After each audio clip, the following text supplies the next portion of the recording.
अस्सलाम वालेकुम।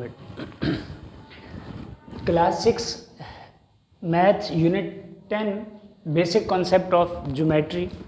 आप इसके फर्स्ट लेक्चर में इसके बेसिक कॉन्सेप्ट्स जो हैं वो आप लोग पढ़ चुके हैं, आपने उनको रिवाइज़ किया होगा। जिन बच्चों ने नहीं किया वो वीडियो को दोबारा देख सकते हैं, प्रीवियस अवेलेबल है। सो अभी हम लोग बेसिक कॉन्सेप्ट्स ऑफ ज्योमेट्री की एक्सरसाइज 10 का क्वेश्चन नंबर 1 से क्वेश्चन नंबर 7 तक इस वीडियो में सॉल्व करने की कोशिश करते हैं। सो मैं एक्सरसाइज स्टार्ट करता हूँ। आप लोग भी अपनी अपनी बुक जो है वो आप खोल के पास रख लें, या आप बुक से देख के करेंगे तो आपको ज़्यादा आसानी होगी, क्योंकि मैं सारी ब्लैंक्स यहाँ पे लिखूँगा भी नहीं और सारी ब्लैंक्स पढ़ूँगा भी नहीं। सिर्फ आपको कॉन्सेप्ट देता जाऊँगा, आगे ब्लैंक्स भी आप लोगों ने खुद फिल करनी है। ट्रू फॉल्स MCQs या जो भी चीज़ है वो आप लोगों ने खुद सॉल्व करनी है। सो सबसे पहली ब्लैंक्स है 3 points on a line are called collinear points कहलाता है ये, कि अगर एक लाइन पे 3 पॉइंट्स हो तो वो कोलिनियर पॉइंट्स कहलाता है। सो कोलिनियर पॉइंट्स आई थिंक कि मैंने प्रीवियस लेक्चर में नहीं बताया था। सो आप अभी माइंड में रख लें कि अगर एक लाइन में 3 पॉइंट्स हो, सिर्फ 3 पॉइंट्स हो, तो वो कोलिनियर पॉइंट्स कहलाते हैं। को कहा जाता है जिसमें एक से ज़्यादा चीज़ें आ जाएँ, 2 आ जाएँ, 3 आ जाएँ और वो डिफरेंट आ जाएँ, उन्हें कोलिनियर कहा जाता है। और linear means that straight path, straight line को कहा जाता है। सो एक लाइन में अगर 3 पॉइंट्स आ जाएँ तो उसे कोलिनियर कहा जाता है। नेक्स्ट है 2 planes intersect at most in 1। 2 planes जो हैं वो 1 लाइन में इंटरसेक्ट कर सकते हैं। Only 1 line can be drawn through. ये सबसे पहली बात मैंने बताई थी कि एक लाइन कब ड्रॉ की जा सकती है, जब 2 पॉइंट्स आपस में मिलते हैं। सो एक लाइन ड्रॉ हो सकती है। सो इसकी जगह पे 2 पॉइंट्स आ जाएगा। सेम एज इट इज़ आपने इनके ट्रू फॉल्स जो हैं वो भी करने हैं। A line has a definite length. क्या एक लाइन जो है उसकी लेंथ डेफिनेट हो सकती है? ये ज़रूरी नहीं है, ये लाजमी नहीं है। लाइन की जो लेंथ है वो डेफिनेट भी हो सकती है और इनडेफिनेट भी हो सकती है। जैसे कि आप किसी चीज़ को देखते हैं, आपकी आंखों में से, आपकी आई से एक रेज़ पास होती है। वो जो रेज़ पास होती है उससे आप लाइन भी कह सकते हैं, वो लाइन की फॉर्म में जाती है। वो कभी कभी डेफिनेट होती है जब आगे कोई चीज़ आप रख देते हैं, और जब आप आगे कोई चीज़ नहीं रखते तो आप आसमान की तरफ देखते हैं, ऊंचाई की तरफ देखते हैं, तो वो लाइन इनडेफिनेट भी होती है। 2 capital letters are used to name a line. क्या आप किसी भी लाइन को रिप्रेजेंट करने के लिए, इसकी नेमिंग करने के लिए 2 कैपिटल लेटर यूज़ करते हैं? ऑफ कोर्स 2 कैपिटल लेटर ही यूज़ किए जाते हैं। आप स्मॉल यूज़ कर लें तब भी सही है, but 2 capital letter mostly use किए जाते हैं एक लाइन को रिप्रेजेंट करने के लिए। So same as it is इसके बाकी ट्रू फॉल्स भी हैं जो आप लोग खुद कर सकते हैं। क्वेश्चन नंबर 3 में आए, आपके पास कुछ शेप्स बनी हुई हैं। सबसे पहले तो आपको इन शेप्स का नाम जो है वो पता होना चाहिए कि क्या है। अब आपने 3 साइडेड शेप्स हैं, 4 साइडेड शेप्स हैं, आपने इनकी नेमिंग जो है वो खुद करनी है। बुक में इस क्वेश्चन में ये नहीं पूछा गया कि आपने इनकी नेमिंग करनी है, बट पहला जो कॉन्सेप्ट क्योंकि मैंने पढ़ा दिया आपको, सो उसके मुताबिक आपने क्वेश्चन नंबर 3 की जो शेप्स हैं ये खुद ऑब्जर्व करनी है, फिर इनकी नेमिंग जो है वो आप लोगों ने खुद करनी है। आप इंटरनेट से भी हेल्प ले सकते हैं और किसी बुक से भी हेल्प ले सकते हैं, अपनी बुक की एग्जाम्पल्स में से भी हेल्प ले सकते हैं। सो क्वेश्चन नंबर 3 में आपने ऑब्जर्व द शेप्स बिलो, और फिर आपने उनकी नेम बतानी है, उसमें कौन कौन सी प्लेन्स हैं, मतलब 2 पॉइंट्स हैं, 3 पॉइंट्स हैं, वो कौन कौन से हैं वो आपने बताने हैं। अगर आप क्वेश्चन नंबर 3 के शेप्स को देखें तो उनमें जो पॉइंट्स बन सकते हैं, जो प्लेन्स हैं आपके पास पॉइंट से बनने वाले, वो ABC भी है, ACD भी है, BCD भी है। तो ये सारे के सारे इसमें से प्लेन्स हैं जो इसमें से बन सकते हैं। सो आप इसको ABC भी है, BCD भी है, ACD भी है। इसी तरह से और भी बहुत सारे बन सकते हैं जो आपने बनाने हैं। सेकंड वाली शेप है, उसमें भी आपके पास DEF जो है वो भी बन सकता है, DEF भी बन सकता है आपके पास। उसमें फिर आपके पास इसमें भी ABC बन सकता है, और भी 1-2 बन सकते हैं जो आप लोगों ने खुद भी बनाने की कोशिश करनी है। सो क्वेश्चन नंबर 3 जो है वो आपने उनकी सिर्फ प्लेन का नाम बताना है कि कौन कौन से बन सकते हैं। 3-3 पॉइंट्स जो हैं वो आपने हर एक के जो प्लेन बनता जा रहा होगा उसका बताना है, ABC, BCD। इसी तरीके से शेप 3rd है, शेप 4th है, शेप 5th है, सबकी नेमिंग जो है वो आपने क्वेश्चन नंबर 3 में करनी है। अब आ जाते हैं क्वेश्चन नंबर 4। क्वेश्चन नंबर 4 में वो आपसे ये कह रहे हैं कि क्वेश्चन नंबर 3 की जो शेप्स हैं, इन्हीं की जो शेप्स हैं, उनकी जो लाइन सेगमेंट्स हैं, सिर्फ आपने उनके नाम लिखने हैं। यहाँ जो नेमिंग मैंने की है ये आपके पास प्लेन की नेमिंग्स हैं, और क्वेश्चन नंबर 4 में यही क्वेश्चन है, यही शेप्स हैं, सब सिर्फ आपने लाइन सेगमेंट जो है उसकी नेमिंग करनी है। मीन्स अब आपने 2-2 पॉइंट्स लेकर इसकी नेमिंग जो है वो कर देनी है। ये मैंने कंबाइन कर दिया। आप अपनी शेप्स को देखें, उस शेप्स में कौन कौन से पॉइंट्स हैं, उनके मुताबिक कौन कौन सी लाइंस जो हैं वो बनती हैं, लाइन सेगमेंट्स। यहाँ पे प्लेन्स के नाम लिखे जा रहे हैं और यहाँ पे आपने लाइन सेगमेंट्स के नाम क्वेश्चन नंबर 4 में लिखने हैं। सो क्वेश्चन नंबर 5 पे आ जाते हैं।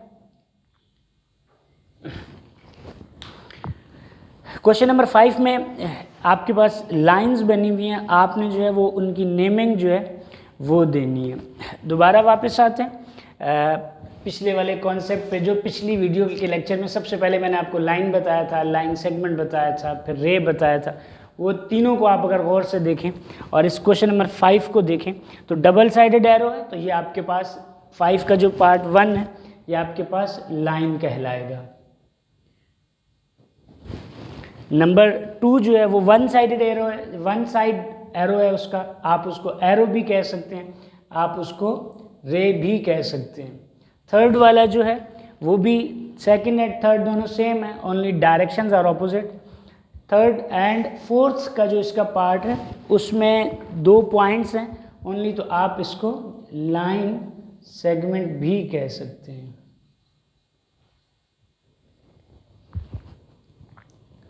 क्वेश्चन नंबर 6 है, क्वेश्चन नंबर 6 पे आ जाते हैं, फिर उसको सॉल्व करते हैं।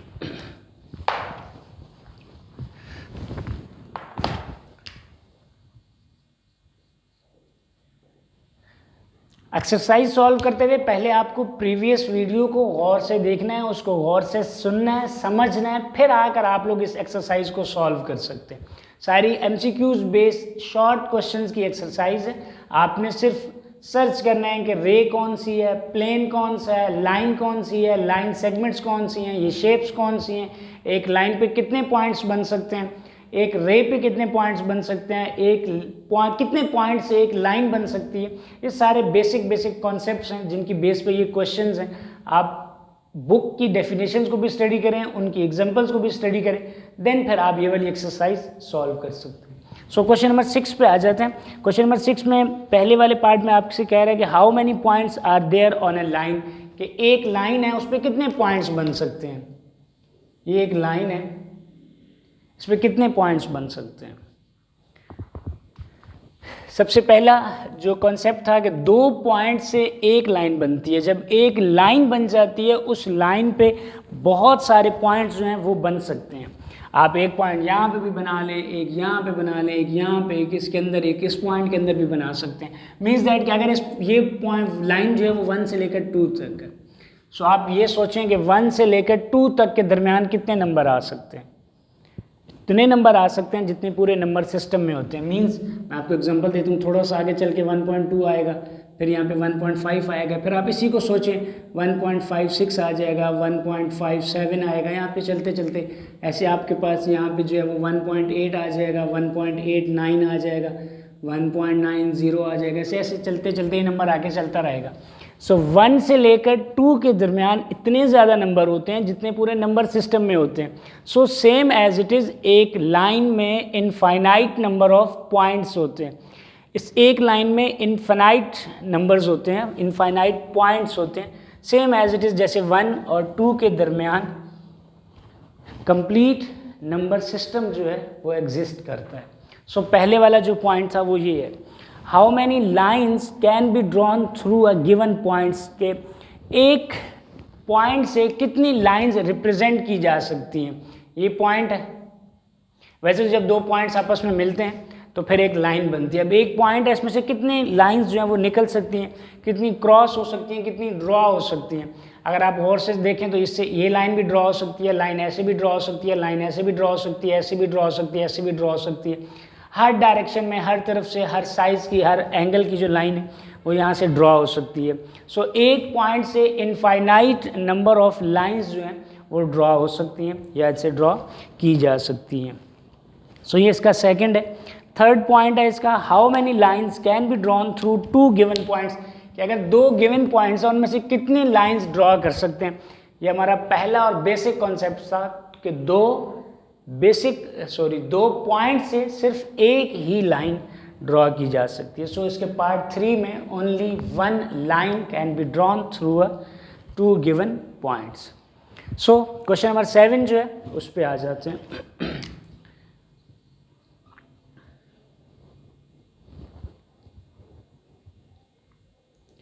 सेवन में give an example of two non intersecting lines. आपके पास दो नॉन इंटरसेक्टिंग लाइन्स हैं, वो किसी भी तरह से हैं, आपने उनकी एग्जाम्पल्स देनी है कि वो कौन कौन सी हैं।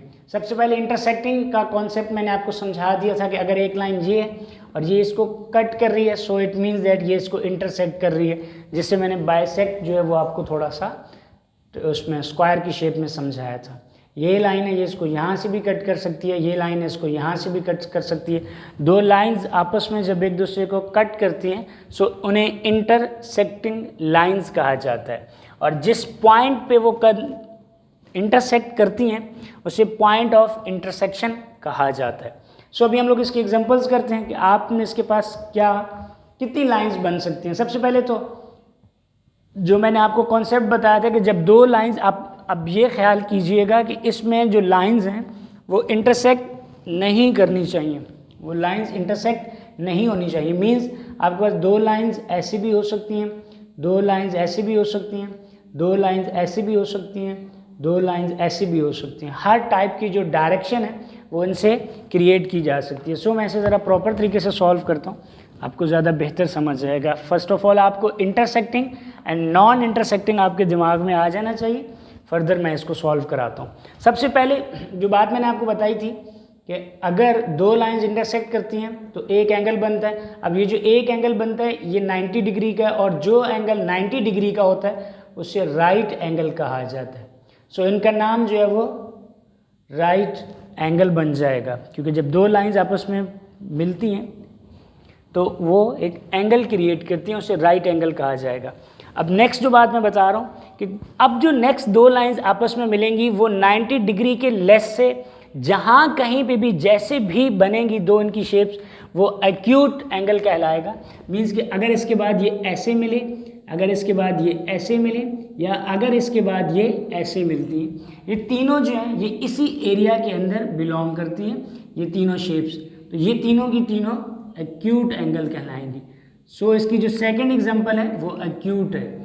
मीन्स कि फर्स्ट अगर दो लाइंस सेम इसके साथ मिल रही हैं वो राइट एंगल है, और अगर इससे छोटे छोटे में मिल रही हैं वो एक्यूट है। और अब सेकंड एग्जांपल कहते हैं अगर वो इससे बड़े में मिल रही है, मीन्स वो नीचे की तरफ आ रही है ज़्यादा, ऐसे थोड़ा सा चेंज। अब ये जो है ये आपके पास ऑब्ट्यूस कहलाती है। सो इसकी थर्ड एग्जांपल है ऑब्ट्यूस एंगल। अगर ये इस डायरेक्शन में एग्जैक्टली ज्वाइन हो रही है सो वो राइट है। अगर वो इस एरिया या इस एक्सिस, इस क्वार्टर के अंदर अंदर बिलोंग करती है वो एक्यूट है। भले वो जिस तरह की मर्जी बनी हुई है, वो यहाँ से इस तरह बनी हुई है, इस तरह बनी हुई है, वो सब की सब एक्यूट है। और अगर ये इससे ज़्यादा नीचे की तरफ आ रही है वो ऑब्ट्यूस है। और अगर ये इससे भी नीचे आ रही है, मीन्स दैट कि आपके पास इसकी डायरेक्शन ऐसे चेंज हो रही है, इसकी डायरेक्शन जो है वो ऐसे चेंज हो रही है, इसकी डायरेक्शन जो है वो ऐसे चेंज हो रही है, इसे रिफ्लेक्सिव एंगल कहा जाता है।